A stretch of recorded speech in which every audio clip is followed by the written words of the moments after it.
اللهم صل على سيدنا محمد اللهم صل على سيدنا محمد اللهم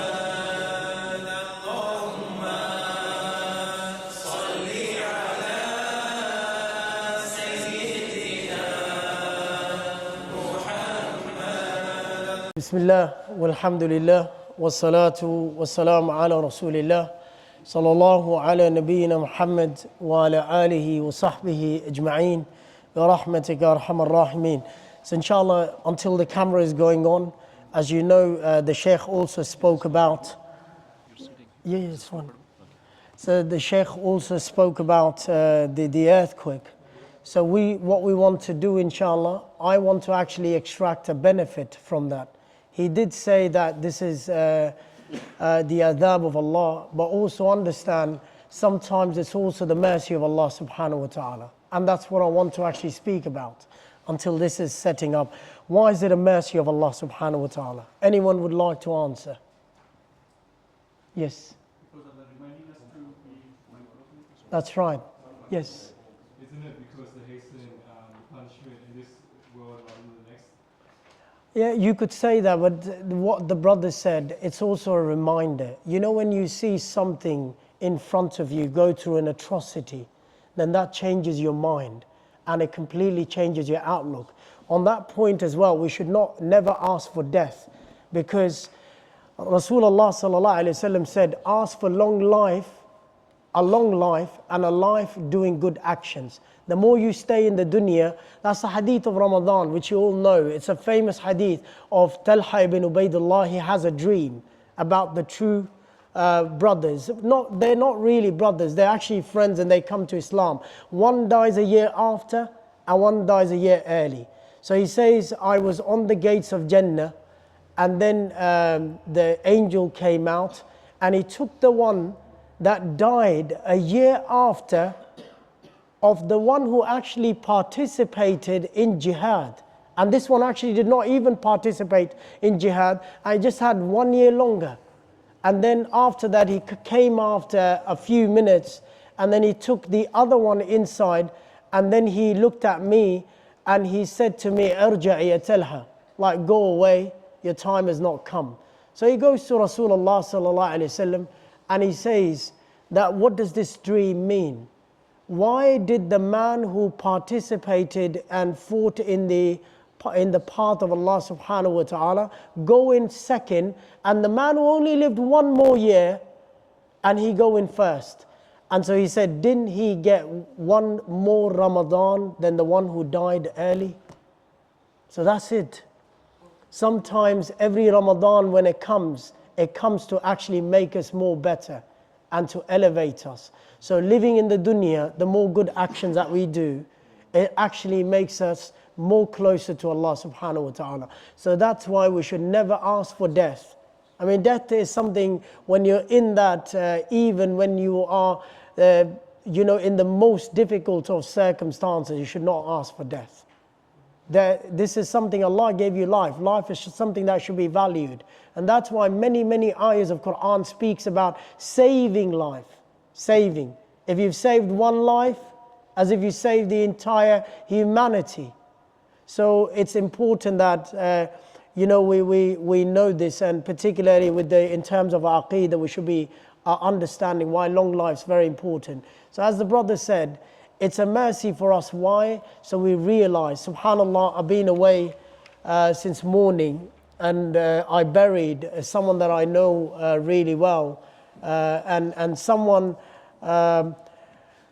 it's being recorded, but so someone who did not have a very good life, and no Imam wanted to actually read their janazah. Someone I know very well, and I have spoken to them on many occasions. So I was the one right from the beginning. I went there and I stood for the ghusl as well. Only why? So the children, their hearts change and they see that Islam is there, even though your father did not have a great Muslim life. We're still there. We embrace everyone. So we buried him, and we were there, made dua for him, and the son was very appreciative. And there was a time, because they were raised in a particular way, that at times I also got very upset with some of the comments that the son was making.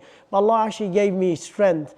One of the things he said, which actually really was very hurtful to me, he said, my dad could not see me enjoy my holidays in Italy, and I had to cut it short, and I came all the way from my vacation. And then he laughed. This is the last time he's seeing his father, when he's being wrapped up. So sometimes it's important that also the people in the community who are not doing well religiously, it's our responsibility to go out and to help them, inshallah. So they can also come to Islam, and this can actually change them, inshallah.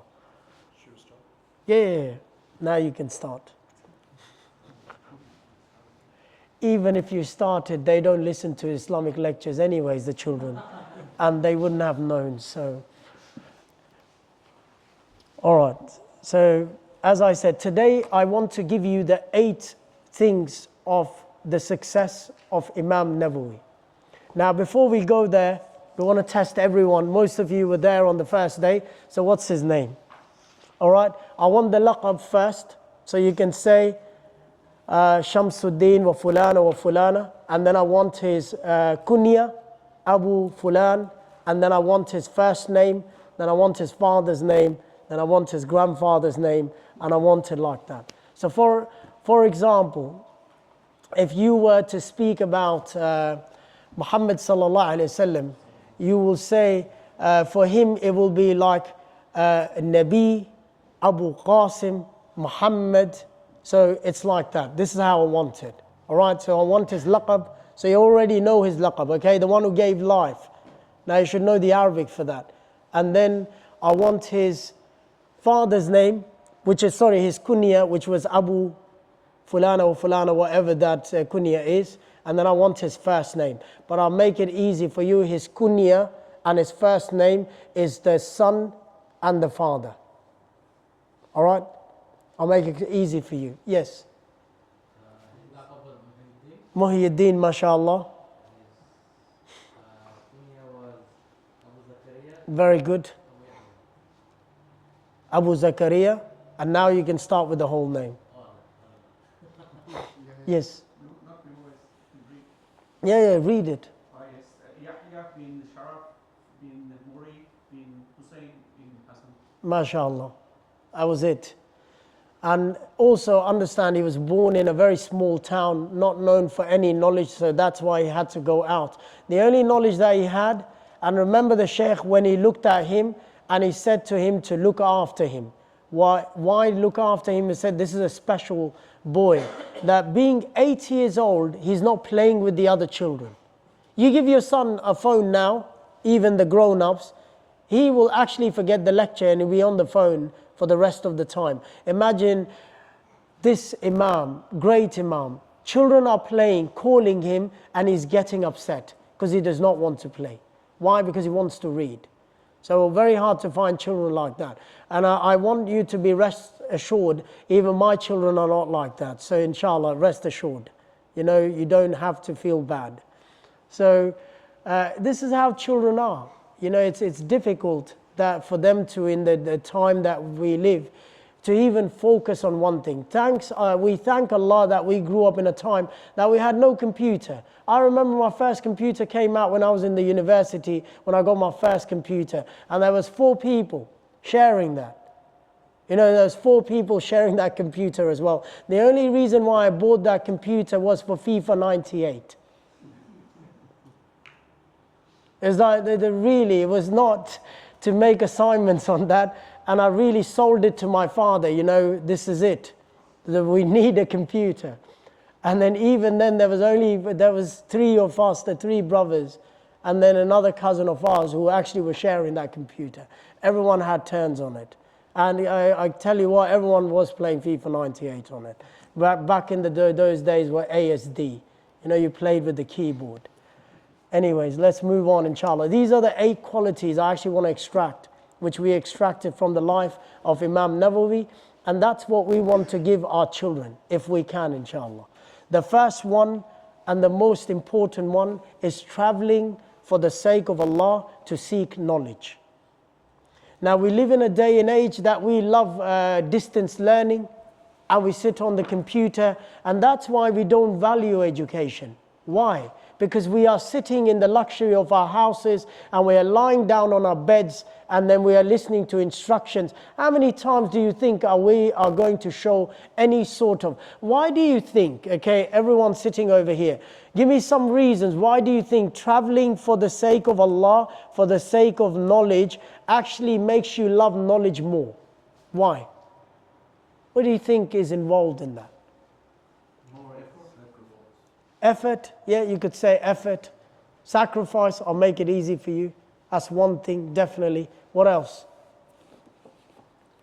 When you travel to masjid, mashallah, you travel to masjid, all of you, and there are still, I assure you, there's still another 100 families who did not travel to masjid. Why did you travel to masjid? Who did you want it to show it to? Allah. So what comes when you show it to Allah, when you do some actions for the sake of Allah? What's that word? More sincerity. So sincerity, sacrifice. Also last thing, you think, why when we travel for something? When you travel for something, what are you showing? That you all are sitting over here, what's this right now? This is Sunday night and the Monday syndrome will kick in the next half an hour. That you have to wake up at 7 for your work and you have to get ready, the Monday syndrome. So why are you sitting here? Why are you sitting over here? What's the reason? You are, starts with the C word, committed, commitment. Commitment has got you here. These are the three things why people travel. And that's why it is important that with the limited, we have to send our children and we have to take them. Why? So we show them sacrifice for knowledge. One of the most important things, sincerity. Sincerity is only going to come from the heart when you go for something, when you show something, when you keep on giving them something. We've lost Islamic scholarship. Our children are reading Quran in front of the computers. We don't even bring them to the masjid. We have a Qari Sahab who actually is on the other side of the screen, and most of the time he's worried about the dollars that he's going to get from you. And he's listening to half the lesson on fast pace. That's on, the speed on YouTube when you watch something at 2x. So he's listening to the lesson like that. And then your child, you're looking at your child, they're not showing any love. That's why when you want to give them education, look at their education. You drive to the school. Your wives drive to the school to take them there. They sit in that classroom. You sacrifice your child, the time of your child, your time to actually. So when it comes to Islamic education, we don't show these three things. So that's why, brothers, it's very important that in today's day and age, we give that commitment, we give that sincerity, we give that sacrifice to our children so that they go. And this is one of the things. And when it comes to Imam Nawawi, he traveled to the foreign land. He traveled from Nawa. He went all the way from Nawa to Damascus. Over there, he did not even have money. That's why most of the scholars actually said that when he went for the first 2 years of his life, he took a stipend for teaching. After the 2 years of his life, when he was settled, he did not take any money to teach Islamic knowledge. If there was any sort of work that he did, he achieved, that was through his hard work, and he gave services and he got money for that. But when it came to Islamic education, he never sought any money for that. Only for the first 2 years of his life when he was struggling. That's point number one. Now the second thing, well-known institution. It's very important. You have to take knowledge from people that are well-known. You can't just go, we live in a day and age of YouTube, mashallah. Everyone's a bloody, excuse that, but everyone's a scholar. Everyone. You see that people on YouTube create a channel and they start speaking. They can't even make a sentence in Arabic, and they want to do the tafsir of Quran, and they want to do the translation of Quran. None other than the Pakistanis that are sitting over here. You probably know a man by the name of Mirza Muhammad Ali Engineer. The man's actually engineer by profession, and he's become a scholar. Over 2 million followers. 2 million. People actually take him more bigger than the scholar nowadays. So it's very important, brothers. Well-known institutions and scholars who are well-known. You don't take knowledge from anywhere. Why? Because the hadith of Rasulullah sallallahu alaihi wasallam, it says, "Inna hada deenu ilmun fardun min man ta'khudu deenakum." That this religion is actually a farida. It's farz on you. But make sure who you take it, تَأْخُذُ مِنْهُمْ. Make sure you be very careful who you take this religion from. And it's very important. Why? Also, another thing that happens when you take it from big scholars and many scholars, and this is what Imam Nawawi, you start realizing the mistakes of your teachers. You start realizing who is better than the other. And then that's why you have to be someone that is taking knowledge from many, many scholars. You should not only have one teacher. If you only have one teacher, you will never be able to move beyond that teacher's knowledge. And that's why when Imam Nawawi was such a man that he picked up so many teachers that he had, he started realizing he knew which teacher was more knowledgeable, he knew the mistakes of his teacher, and you also become humble. Why do you become humble? Because you know that knowledge is something that comes from Allah subhanahu wa ta'ala. And that's humility. The more humble you are, the more knowledgeable you will be. So this is something very, very important as well. And also, one of the other things that we find, point number 3, is intense dedication to studies. Intense dedication. Now, what does that mean? It means that Imam Nawawi says that I had no time for socializing. I had no time for that. My time was dedicated to either read books or to take notes or to teach knowledge or to learn knowledge. And I told you last week that there was 12 hours a day he was going through one scholar to another scholar to another scholar, and he was learning. And the next hours of the day, which was another 12 hours, he was teaching that knowledge in the masjid, in the night. And people ask, how did he sleep? Imam Nawawi says himself, my side never found the bed in the first 2 years of my learning. The only time I fell asleep when I fell down on the ground and while I was actually reading something. That was the only time I slept. Now imagine that. We complain after sleeping 6 hours that we can't get up for Fajr, and it was difficult and we can't do that. Imagine the dedication over here. So he was intense dedication. Also, he just did not like to socialize. When people came to see him, they said when Imam Nawawi were invited, people just self-invited themselves, and they would come, they would find no place to sit. Everywhere there was books lying everywhere. And then while he was talking to them, he would sharpen his pencils. And so he's actually telling them that it's enough now, you can leave. SubhanAllah, this is how, when you don't want to talk to someone, what do? You take your mobile phone out, you start scrolling up and down. Now you're giving them an indication that, you know what, please leave me alone because I don't want to be in your company anymore. So that's what he was doing. Now some people may ask a question, is that is being rude? You're not being hospitable to your peer, to the guests. No, when it comes to seeking knowledge takes preference.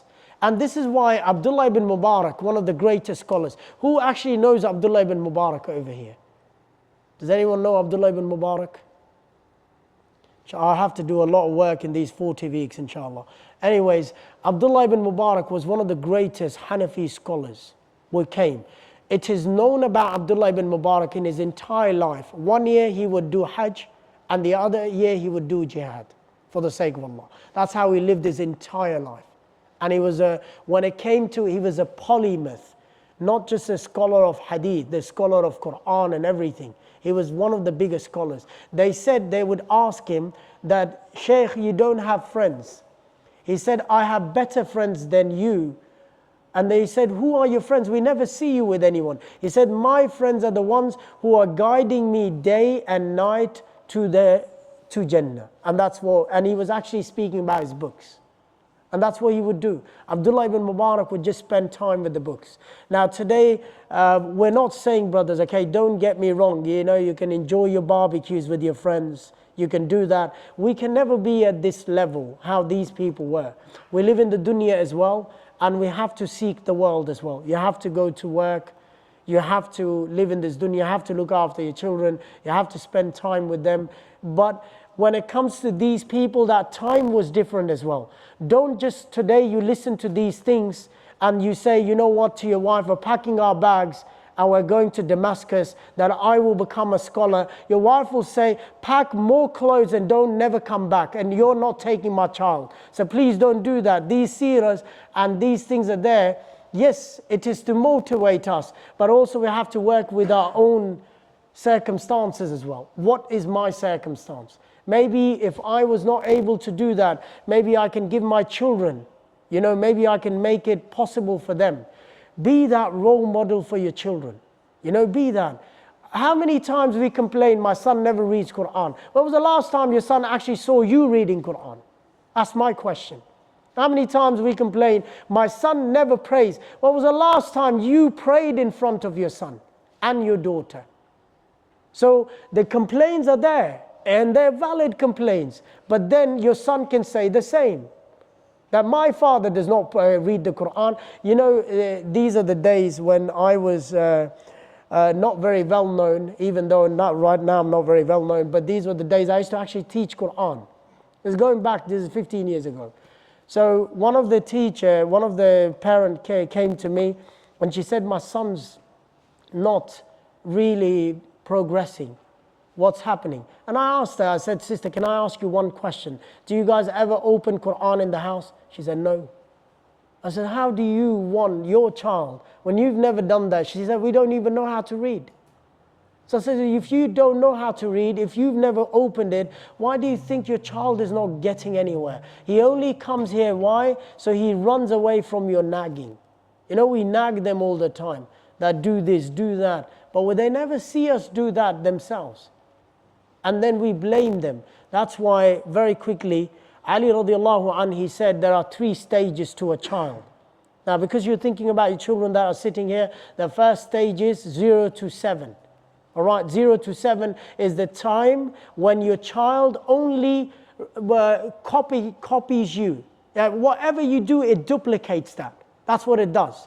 Why? Because if you ask your younger children, the kindergarten children, who's their hero, is going to say, my mum, my dad. That's it. Because I teach in a school as well, a kindergarten child, and asked him, you know, who's the most strongest person? And the child said, my father. And I said, how's your father strong? What does he do? He said, my father eats 5 chapatis. So I'm like, okay, mashallah, he's a strong man. And your mother must be more stronger because she's cooking those 5 chapatis every day. So having said that, this is what the 0 to 7 is learning. Because everything for the entire world, you're that superhero. You're wearing that cape. And now is your responsibility that you wear it in a way that these people actually follow you. And then comes the age of discipline. That's when you have to become like that lion in the house. That when you come in, then your child knows you're the man, or you're the woman that actually has, you have to disseminate the instructions for these people. What is that age? 8 to 14. This is the time you have to tell your child, you know, this is my house, you want to live in my house, there are my rules, in a nice way. We're not telling you to go and hit your children. We do not believe in that. Islam does not say that to go and take extreme measures. We have a way to discipline our children. We've got every right to actually discipline our children, and the modern society says otherwise.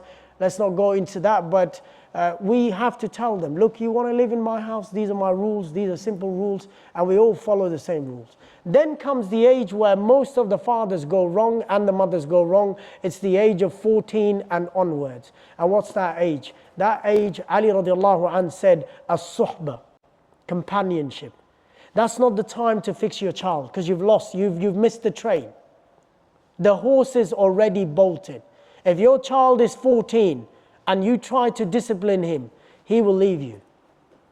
He will not even want you in his life. Why? Because he will just hate everything that you're doing. He will find refuge outside. And he's only going to live in your shelter until he turns 18. Because he's going to count the days then. Because why? You lost that golden period to fix your child. That's the time that you have to walk with your child and become that companion. You know, I give you very quickly, I apologize, I might go for 10 minutes over today, inshallah, but I will finish at 8:40, inshallah. Because we've started, and I like, when I start speaking, I got so many segues. I tell you this, and why I say this, subhanallah, my son sits here as well, and not to humiliate him, but I'll speak about my own self. When I grew up, I never went to my father. And you know, when boys grow up, there's particular areas of your body that you have to shave. All right, there's a bodily changes that happens to the boys. So I never went to my father to ask that question. It's not that my father, may Allah give him long life, you know, is a man of principle. It's not that, but I never found that companionship over there. I was too scared. Too scared. And that's what happens when our children are going through bodily changes. They don't come to us. And why they don't come to us? Because we've lost them and we did not nurture them how the Prophet taught us. If your child came to you and asked you, Dad, this is what happened last night, what does this mean? That means you've passed, and you passed with an A grade. Why? Because you nurtured your child and he came to you first. What happens, our children, they go to their friends, they don't know any better.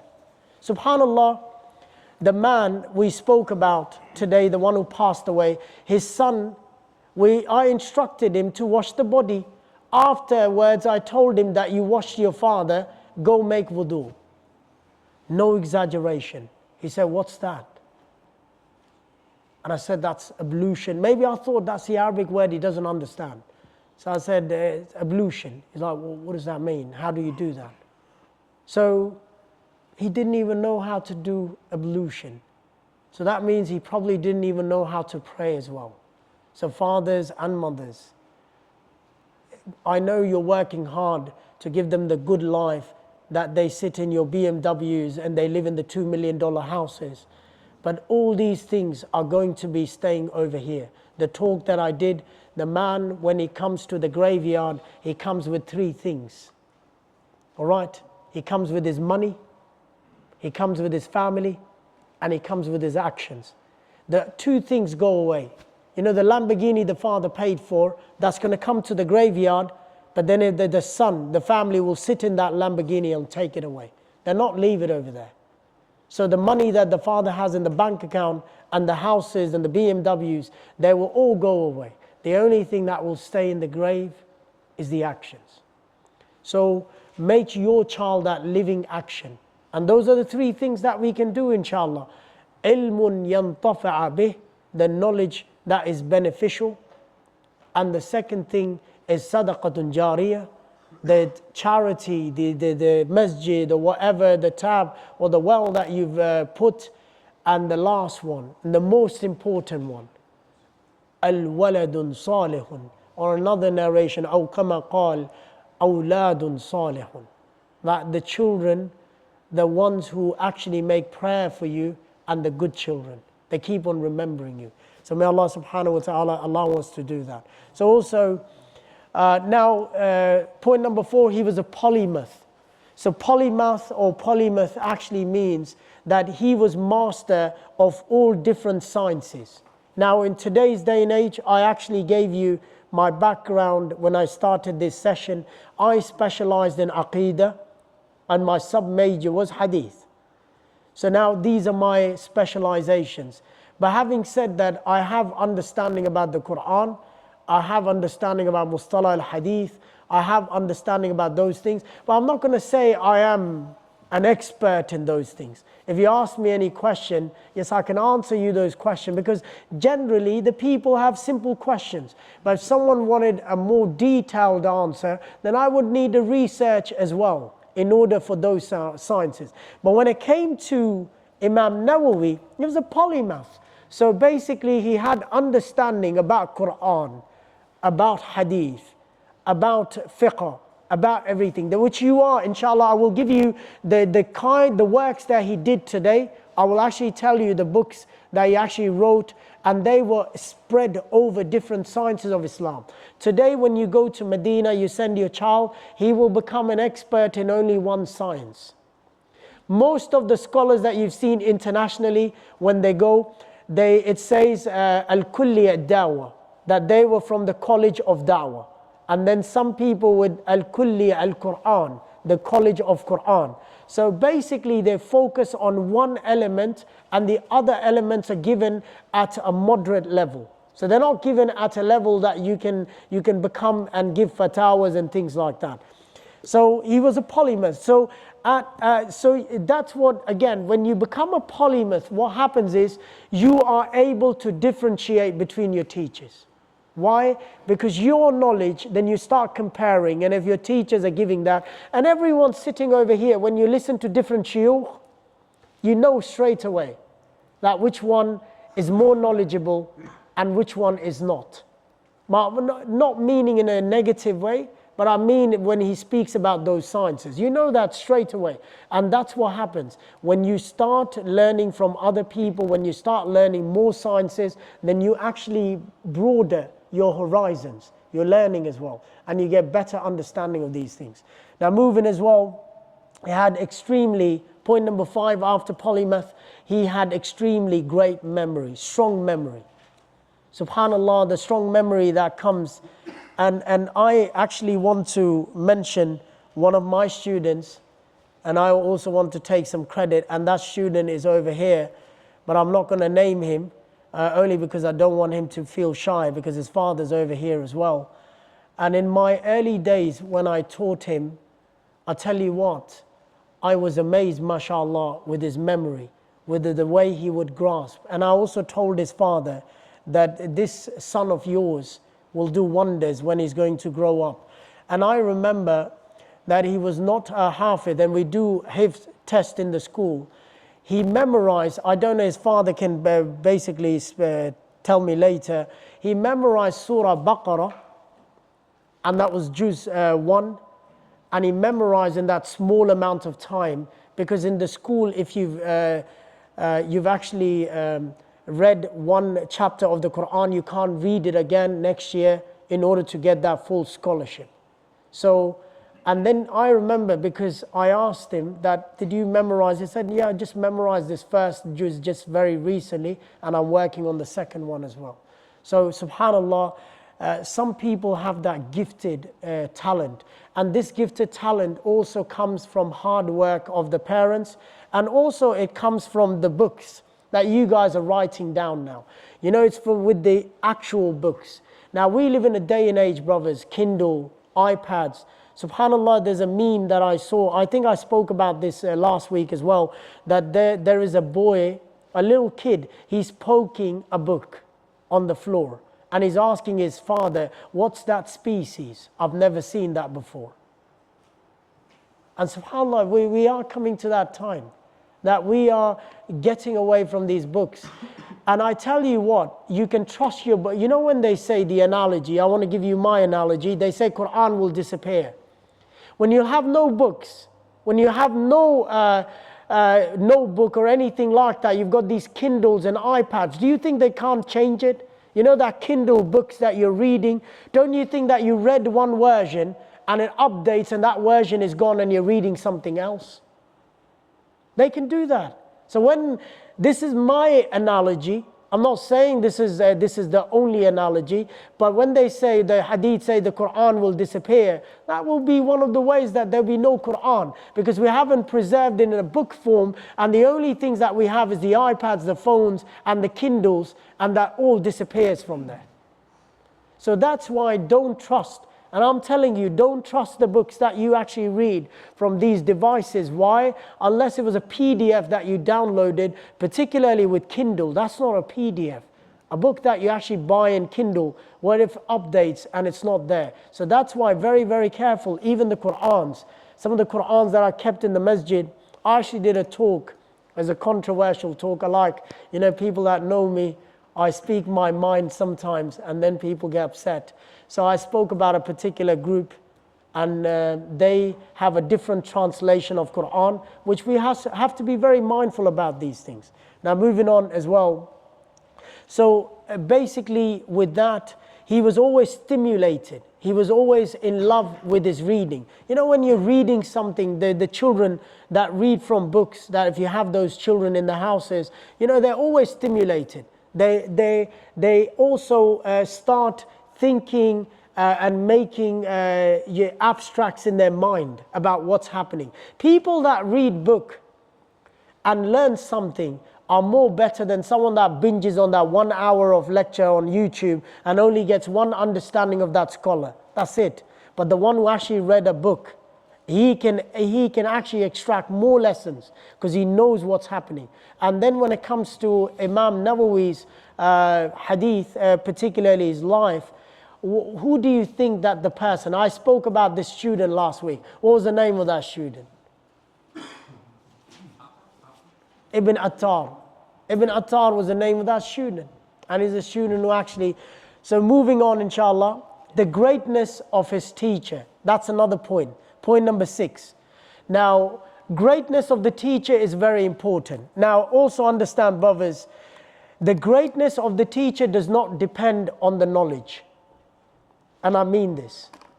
The greatness of the teacher means on the care that the teacher takes of the children, of the students.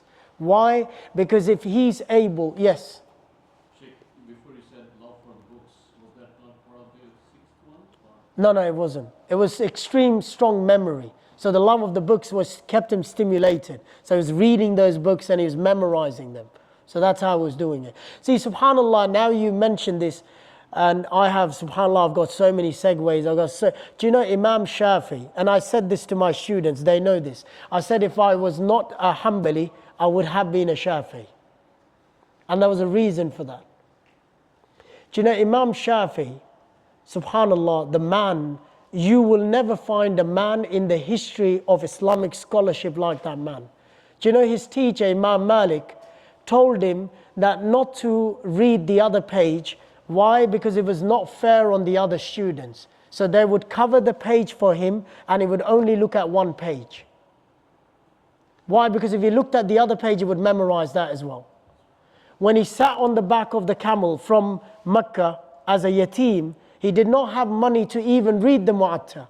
The narration says the Mu'atta that you have, I'm sure that might be a Malik's Mu'atta in the shelf over there. It's in English, it's over 100 pages.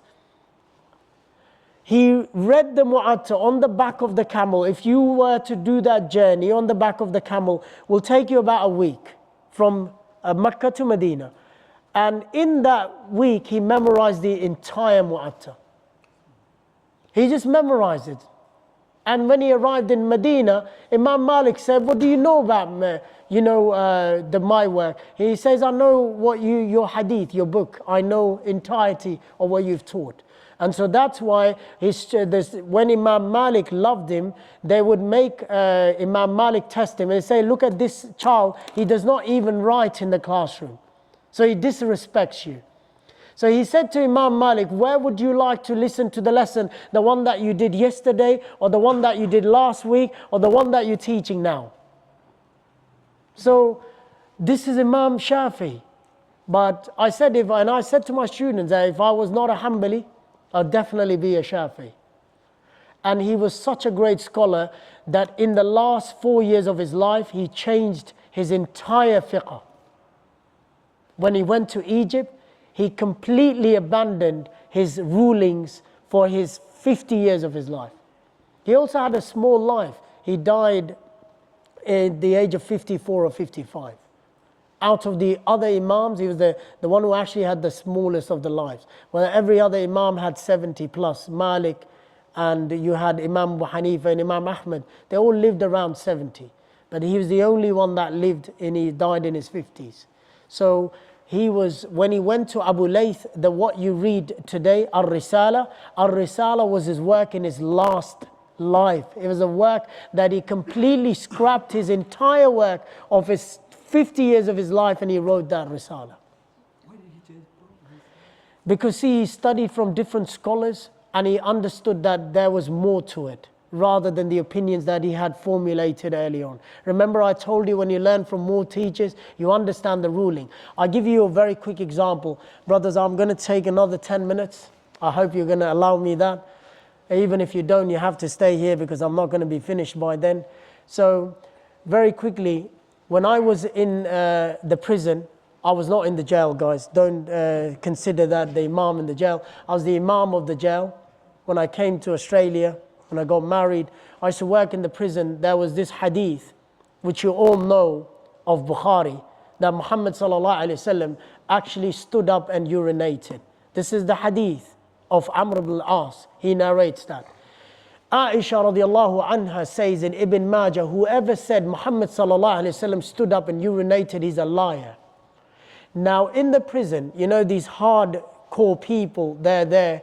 They all used to stand up and urinate. The Shaykh is in the Bukhari. Like, mashallah, this is what limited knowledge does. You know, Aristotle actually said this, little knowledge is dangerous. Because when you have little knowledge, you just think you got the biggest head.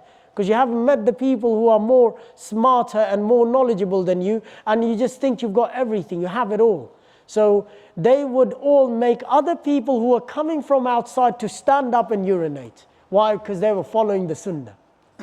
So that's why when he was learning from other scholars, he understood that ruling that those he had was not only the rulings, there were other ways of looking at things as well. That's why the scholar, subhanAllah, that we always say to all of you, you always go to your resident scholar to ask questions. Don't ask your questions from someone who's come from overseas or someone you see. And why? Because they have their own opinions. And then you confuse. And this is why Islam, there's a rahmah. You know, imagine if everyone looked the same, everyone was doing the same, everything they were doing the same, we will all be in a difficult situation. What happened on the day when they were going to the Jews of Banu Qurayza? Rasulullah sallallahu alaihi wasallam told them to pray, and the time for Asr came. Some prayed when they got there because they understood the Prophet said to reach there and pray, and that also lapsed the time. Some actually stopped there and they prayed. So they came to Rasulullah and they said, these people actually lapsed the time and they prayed over there. He said, they are right and you are right as well. That's why sometimes we become difficult and we say that one's a mubtadi', that one's doing bid'ah, that one's doing this. So if someone does not say Ameen, don't worry. And if someone does not touch your feet, maybe he does not like the color of your feet or you're not wearing socks. So don't go and spread your legs in salah to touch his feet. You know, there's a barakah in that. And so it's important. You know, some brothers, they feel obliged. You know, I was praying with someone, although I do touch the person next to me, his feet, but then he had to spread. You see these guys, their legs are really widespread, and he's touching this one's feet and that one's feet as well. These are, you need to understand, these are, yes, there are the rulings in that, but Allah will actually not ask you how, why did you touch both guys' feet while you were in the salah? Take it easy on your brothers. You know, they are following an imam, we are following an imam as well. All right, moving on, inshallah. Also, see, this is very important. As I said, the greatness of the teacher. Why?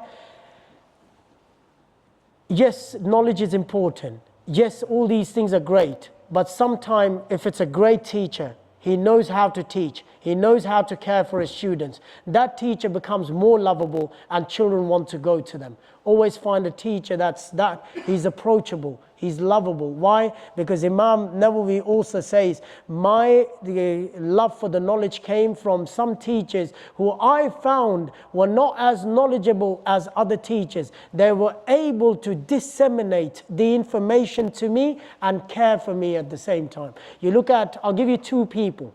one of the best people who came on the face of this earth, who had love for the students, was Muhammad sallallahu alaihi wasallam. You look at him. When you look at Muhammad sallallahu alaihi wasallam, we all know whatever he learned was from Allah subhanahu wa ta'ala. He did not know how to read. He did not know how to write. But his care for the Sahaba and his love for the Sahaba made him such a beautiful and lovable teacher that everyone wanted to emulate his character. And people like him also followed Muhammad sallallahu alaihi wasallam.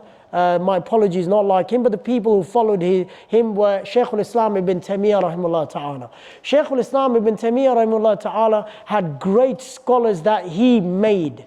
Al-Rajab al-Hanbali and Ibn Kathir, that you read the tafsir, Imam al-Dhahabi.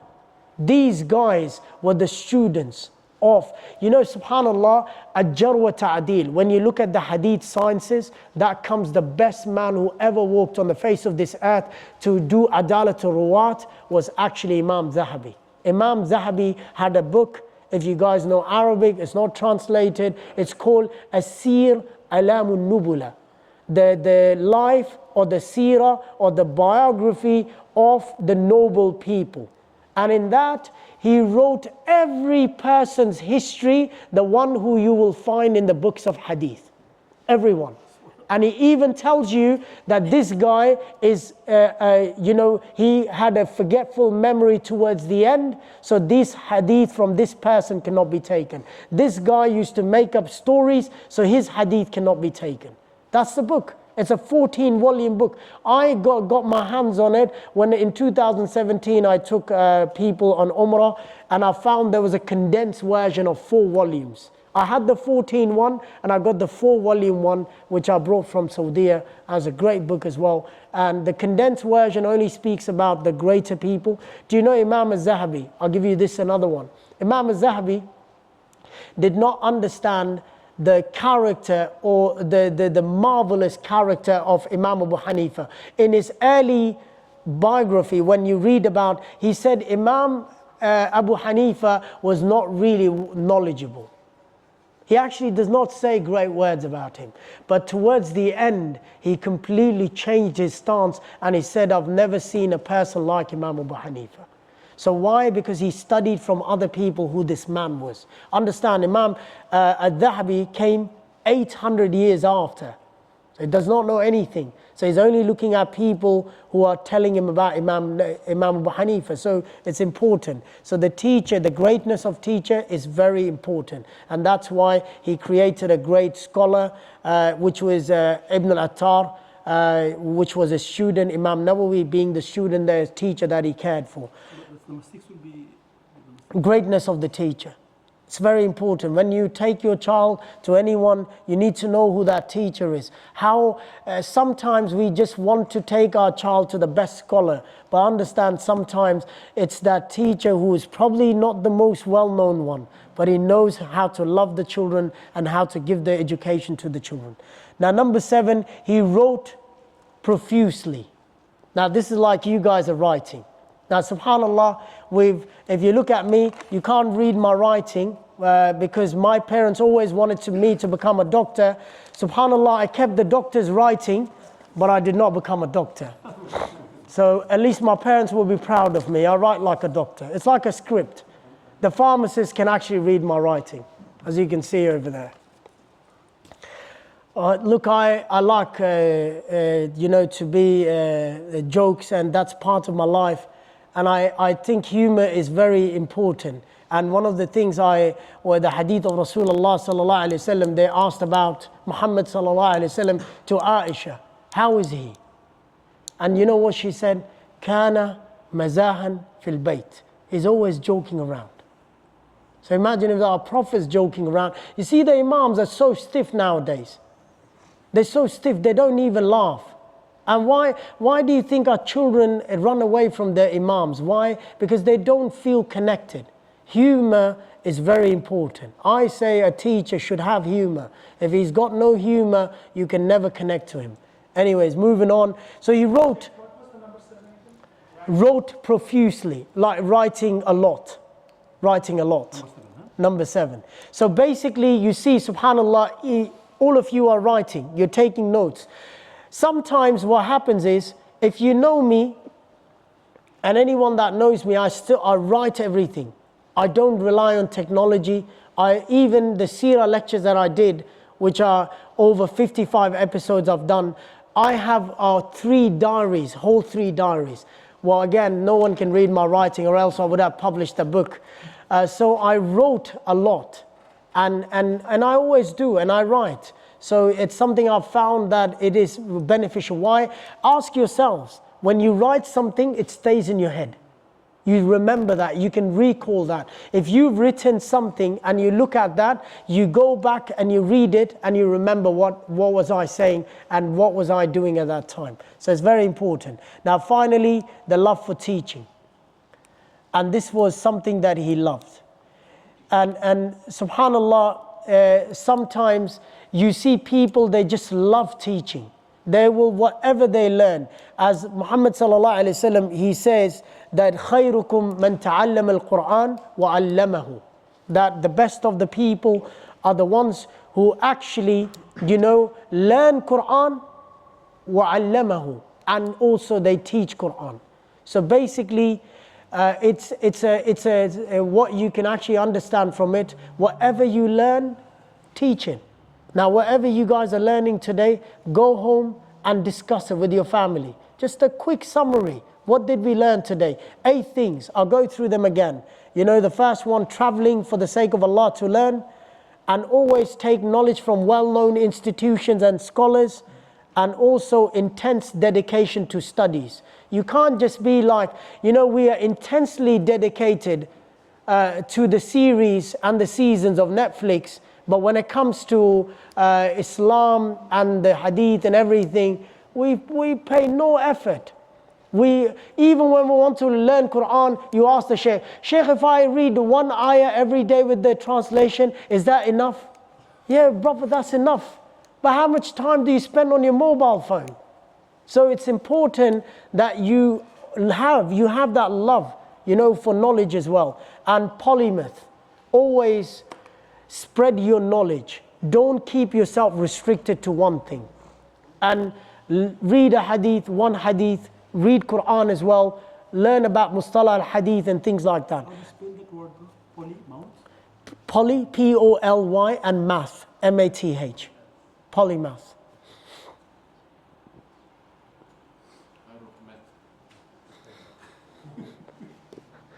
Not a polytheist. So extremely strong memory. How does a strong memory comes? The more when you look at things. SubhanAllah, if I was to ask you about a particular thing, would you have recalled it so many times, you watched something so many times, and you remember it, you can recall it. But that's what happens. We want to learn Quran, we want to become Hafiz of Quran, but then we don't want to spend time. It's like, SubhanAllah, this is sometimes, some of the stories that are told, they are false. Do not believe these stories. They said there was a brother, and he would love Quran so much, he would keep it up in the shelf and he would wrap it up and he showed respect, and then one day he became the whole Hafiz of Quran. That's a lie, brothers. That's a lie. Whoever told that story, you tell them, brother, please, we live in 21st century and we've been to school as well. It doesn't happen like that. Why? Because you're actually spreading false notion. We're not saying Allah cannot do that. Don't get me wrong. But if you spread that false notion, then your child will love to just put it in the shelf and put some perfume on it and tell you, Dad, I'm doing what I've learned from the Shaykh, and inshallah one day it's going to come. One day. And it will never come. That's why, and you know what, I sometimes, and because we all are, I say that because the Bangladesh, Pakistan, it's like brothers from another mother, We were once upon a time, we were the same people. Unfortunately, to nationalism and to all these things that happen to us, Islam, we just keep on dividing ourselves into small nations rather than being together. SubhanAllah, when you look at us, we keep Quran always in high places. Not saying we should not respect Quran. You've been to Mecca, you've been to Medina. The shelf starts from the bottom. Yes, slightly higher up from the ground, it starts from there. It is accessible to everyone to read Quran. Our Qurans are not even accessible to our own children, let alone we are, thanks to the chicken now that we are 6 feet, but because our average height is only 5'7", if we were not eating these chickens, then we could not even reach the shelves that we have made in the house. I don't shy away. You know, the Pakistani average height is 5'8", but I say we've been eating these GMO chickens, and that's why our children are over 6 feet now and 7 feet. I tell you, no Pakistani was ever destined to be over 6. The average height was always, but now because they're eating chickens, mashallah, my son, mashallah, is close to 6, and he makes fun of me, laughs at me, and I'm like, it's because you love chicken, as that chicken that you're eating every day. Moving on, inshallah. Now I want to give you asceticism when it comes to zuhud, when it comes to how ascetic Imam Nawawi was. There were 3 things about him, very quickly. That he dedicated his entire life for learning and ibadah as well. Ibn Attar says, I always wanted to beat my teacher in the night prayers. I would go to the masjid assuming that I will be there early, and I would find Imam Nawawi already praying over there. And I remember when I would stand behind my teacher in Qiyam, whenever the ayahs of Jahannam would come, he would start crying. He would pause and cry. And when the ayahs for Jannah would come, I would see that his voice would become happy, and he would read them with happiness, with joy. So this is how, and that's something, one of the qualities of his asceticism. And also one of the other things that we find about Imam Nawawi, he did not get married. And that's also to do, and he considered that to be sunnah. He did not consider to be, we've got the hadith where it says you complete your religion if you marry. Now, why he did not get married, the scholars said why? Because the wives have great rights. If you marry, then you have to give rights to your children and to your wife as well. And he feared Allah that if he married, he would not be able to give the due rights of his wife and his children.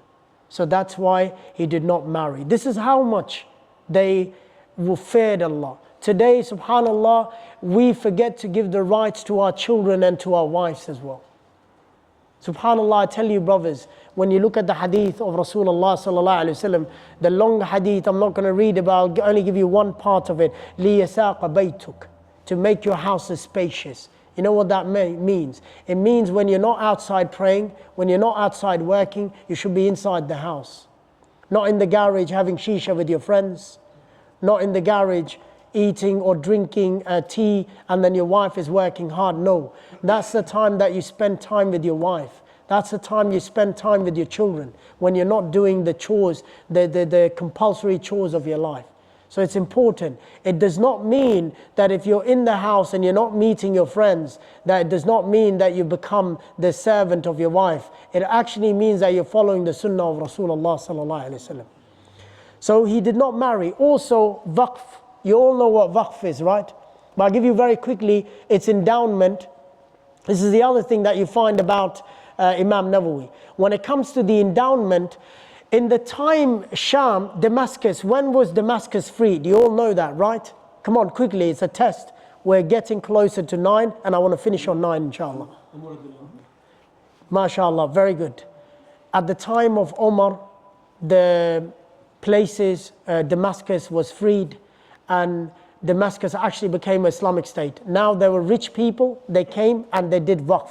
So they bought an orchard or a garden, and they said, only so and so is allowed to take from there. You know, when you do an endowment, you say this is for fuqara, this is for masakin, this is for this is for that.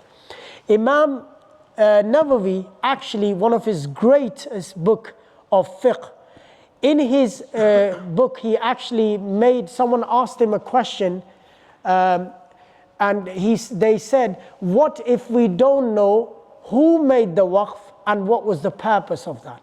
Can general public who are poor can share from that wealth? He said yes. So because this between Umar and Imam Nawawi is about 650, 600 years. So we don't know who made the waqf. So many things have changed over the time. So subhanallah, Imam Nawawi said it's okay. If the poor are benefiting from something, they can take it. There's no problem. Now, I give you another, or when it comes to his asceticism, when it comes to his level of zuhud, he never ate from the orchards of Damascus. He never ate fruit in Damascus. And they asked him why. He said, I fear that this fruit has come from the garden and that was for a particular people and I'm not part of those particular people. He would only eat fruits when his father would come from Noah and he would get those fruits, and that's the only time he would eat those fruits. That's the only time he ate fruits. Or if he went to see his parents. In Damascus, he never ate fruits. Why? Because the orchards and everything was the endowment, and he knew where these fruits are coming, so he would not eat it, because he could not trace them back, who and what was the real purpose. So the waqf in general is, this masjid is a waqf. Okay, it's a trust that you've given it for the community, everyone comes. It's like a waqf is a garden that everyone benefits from that garden, they can eat from there, not just the poor people, anyone. That will be, let's say there's a mango garden. I know we're subcontinent people, love mangoes, and with a mango garden, everyone can take their mangoes from there. So that's a waqf. So you do not charge for it. And no one benefits from the waqf. So whoever starts the waqf, they can't use that money for themselves. Everything goes back in it. That's why they said Usman radiallahu an, even till today, there's a video you can watch on YouTube. It generates over 800 million Saudi riyal over a year from the gardens, from the well, from whatever he's done. And the hotels which are constructed in Medina is the land of Usman as well. So the hotels which they're built on that, they give the rent in the account of Usman. Usman radiallahu an was a great man, wallahi. He deserves, and he was a man who dedicated his money and his life for the sake of Allah. That's why Rasulullah loved him so much that he said, if I had 100 daughters, Usman, I would marry them one after the other to you. One after the other to you. And subhanAllah, we've got a faction in our Muslims who call him with all kinds of names. Now moving on, I want to actually start with the writings. On this point, what did he dedicate anything? So what's the point? The point was that of his zuhud. So he did not dedicate anything, he did not eat from there, because he was not sure who started that and for whom it was started.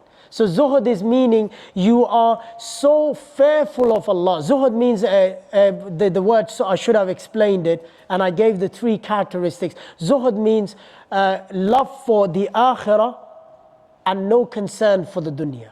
Having enough concern to let your life go by. That's zuhud. So you're only thinking about akhirah. What's going to happen? You put a morsel in your mouth. Is Allah going to be happy from me eating that morsel? So you're always thinking about Allah. Imagine we all live like that. SubhanAllah, we will have no issues in our families. Everyone that sits over here, I am and you all are, we all know there are one or two family members that we don't speak to, that we've never contacted. If we had zuhud, if we had the love for Allah, we would have picked up the phone and said, whatever happened in the past has happened. I want to reconcile for the sake of Allah. And that's enough. We all sit over here, and I can tell you, every time we've got conflict with the family members and we do not talk to them, years go by, generations go by. So if zuhud is the level that you're always thinking about Allah, you're always concerned of Allah. Now inshallah, the last one is his writings. When it comes to the writings, now you all have Imam Muslim's book of Hadeeth in there. Now, Imam Muslim's Sharh was actually done by Imam Nawawi. So the book that you see in the shelf, the chapters and the headings were actually given by Imam Nawawi.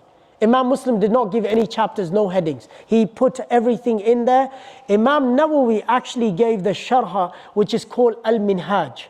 So what you see in there, in the shelves, is actually work of Imam Nawawi. And understand, Shafi'i madhab was so prevalent that every Imam of the Hadith is Shafi'i. Bukhari, Muslim, Abi Dawood, and Majah. They're all Shafis. Imam Nawawi is also a Shafi. Most of the people, when it came to the scholarship, were Shafi in those days, because that was a prevalent madhab. And moving on, the other book that you see, and every house has, is Riyadus Salihin. That was another book when it comes to the hadith as well. The other book is that what we are learning today, and we'll be learning inshallah for the rest of the time, is Hadith Arbaeen. Now, the man who followed path of Hadith Arbaeen, which actually was Ar-Rajab al-Hanbali, and he wrote a similar book, and he called it At-Takmula. At-Takmula or Takmil means completion, and he put another 8 hadith in there, and he made it 50. You all know Imam Rajab al-Hanbali, so he's a very great Imam. He was also a Shafi, and he actually wrote that book. It's called At-Takmula. So Takmula or Takmil means completion. So that's the book that he wrote. And then also when it comes to the category of spirituality, you know Hisnul Muslim, the book that you have, the little one that you give to the children, this is also from the works of Imam Nawawi. Imam Nawawi actually wrote a book, Al-Kitab al-Athkar. Every narration of the Prophet which has a dua, he brought that book, and it's actually a really thick book. Every narration you can think of from the life of Rasulullah which has a dua, it's called Al-Kitab al-Athkar, and that's the book Imam Nawawi wrote. And from that, what you see, the little booklet that you see is Hisnul Muslim in your shelves. This is actually from the works of Imam Nawawi.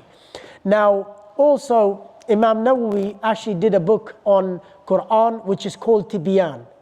Tibyan is a really great book which actually speaks about the sciences of Quran. One of the particular good things about Tibyan, in the initial pages, it speaks about how to memorize the Quran.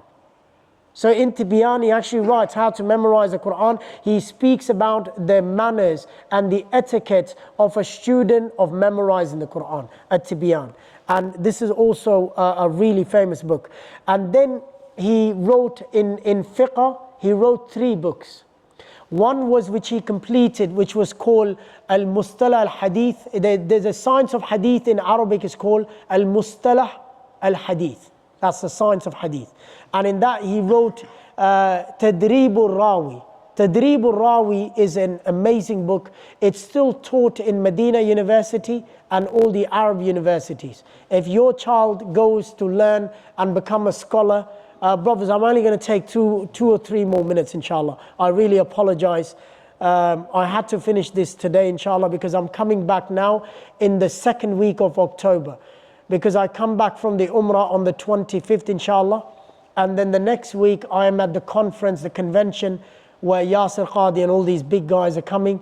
So I am this miniature guy who will be speaking in there. So if you haven't bought your ticket, if you want to listen to me, I'll be there as well. I don't know which day, because I'm just a nobody. So they will fit me in one of these days. So inshallah, if you want to come, and you can also listen to my boring lecture on that day as well, inshallah. Now, Tadrib al-Rawi is actually taught in Medina University. That's also a Mustalah al-Hadith.